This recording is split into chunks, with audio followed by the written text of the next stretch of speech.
Bonjour et bienvenue dans cette vidéo explicative de la tâche cotisation sociale. Aujourd'hui, je vais vous expliquer le fonctionnement de la tâche, l'activation de la tâche et le paramétrage de celle-ci. La tâche cotisation sociale va pouvoir être utilisée afin de faire le suivi des cotisations sociales que les indépendants doivent payer. Pour ce faire, je vais d'abord dans le menu Tâches et je viens sélectionner la tâche cotisation sociale. Celle-ci, comme toutes les autres tâches, est composée de différentes étapes.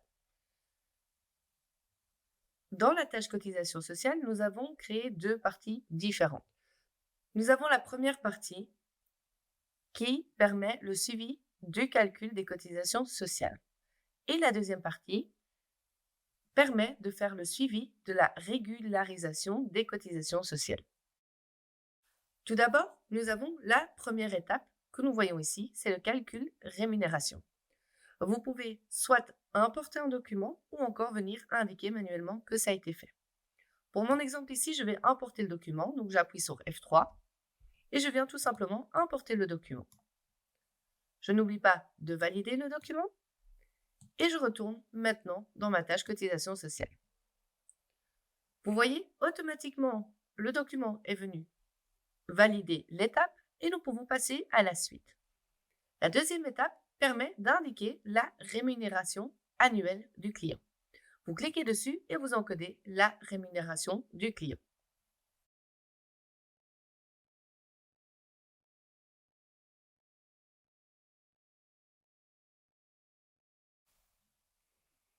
La troisième colonne permet d'indiquer le montant des cotisations sociales estimées par rapport à la rémunération annuelle.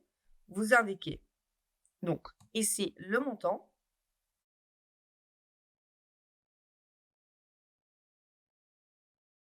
Et vous faites enregistrer. Automatiquement, à l'import ou validation de l'étape de la tâche calcul rémunération, il y a un mail qui se prépare automatiquement. Mon mail ici, il est indiqué en orange car l'adresse email est manquante. Je vais appuyer ici dessus et je viens tout simplement ajouter l'adresse mail du client. Ce mail permet deux choses. La première chose, c'est de donner le récapitulatif au client avec la rémunération annuelle et les cotisations trimestrielles qui sont estimées. Et la deuxième est une action demandée de la part de votre client de confirmer les données afin de pouvoir les transmettre à la caisse d'assurance sociale dans les 7 jours. Quand on envoie le mail, l'étape automatiquement change de statut et se met en attente. Quand vous recevez confirmation du client, vous pouvez venir manuellement indiquer que ça a été fait. Est-ce que l'information a été transmise à la caisse d'assurance sociale? Oui, vous indiquez fait. Dans le cas contraire, vous pouvez indiquer en attente parce que vous devez encore le faire. Mais ici, on va mettre fait. Vous pouvez aussi indiquer si les cotisations sociales en fin d'année ont été payées. Et après arrive la deuxième partie de la tâche qui permet de faire le suivi de la régularisation des cotisations sociales. Dans cette étape, vous pouvez importer le document ou encore venir l'indiquer manuellement. Dans le cas où il n'y a pas de régularisation à faire, vous pouvez indiquer le statut pas nécessaire pour cette période. Dans le cas où c'est nécessaire, vous indiquez fait et vous indiquez le montant de la régularisation des cotisations sociales. Si c'est un montant négatif, vous mettez le moins devant. Si c'est un montant positif, vous indiquez tout simplement le montant. Et si on a estimé que le client devait payer 2 840 €, ce n'est pas suffisant, donc on va tout simplement augmenter la cotisation sociale du client.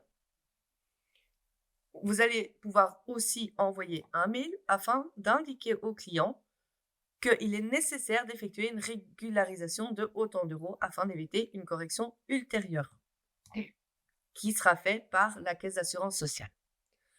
Vous envoyez le mail à nouveau au client. On vous demande de nouveau la confirmation du client. Une fois que vous l'avez, vous remettez sur fait. Vous indiquez si l'information a bien été transmise à la caisse d'assurance sociale. Et après, vous pouvez importer la fiche 280.90.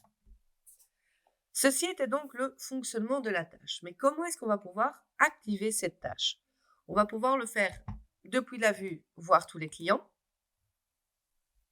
Ici, vous allez pouvoir utiliser divers filtres afin de sélectionner les bonnes personnes.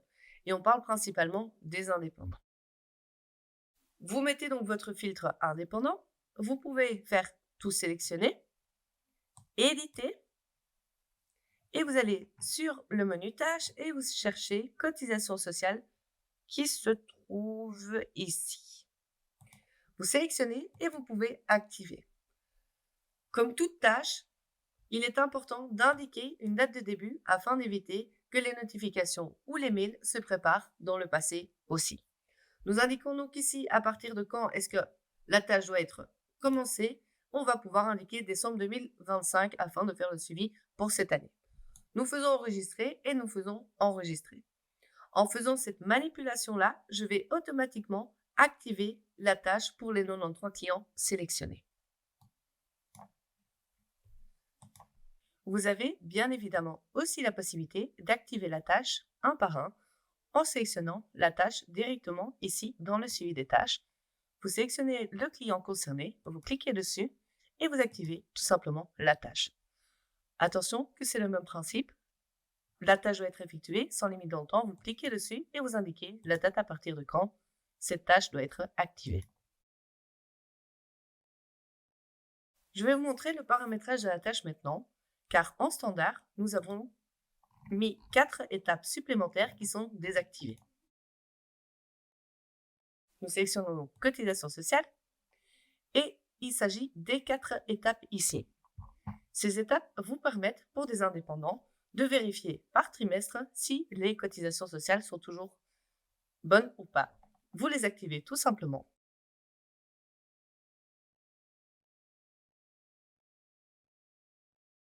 Donc en standard, ces étapes vont être activées pour tous les clients. Si pour certains clients, vous ne devez pas faire le suivi trimestriellement, vous sélectionnez le client en question, vous sélectionnez la tâche, vous allez dans les paramètres et vous indiquez que les étapes de vérification trimestrielle ne sont pas nécessaires pour ce client.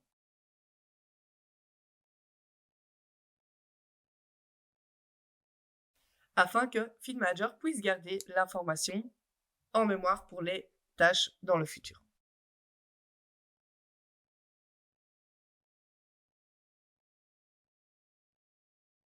Nous avons aussi un suivi administratif pour les cotisations sociales dans des champs personnalisés que vous retrouvez sur la fiche du client, ici au-dessus, ou en descendant tout simplement sur la fiche du client, dans lequel vous allez pouvoir indiquer la caisse d'assurance sociale, si vous avez un mandat, le moyen de paiement,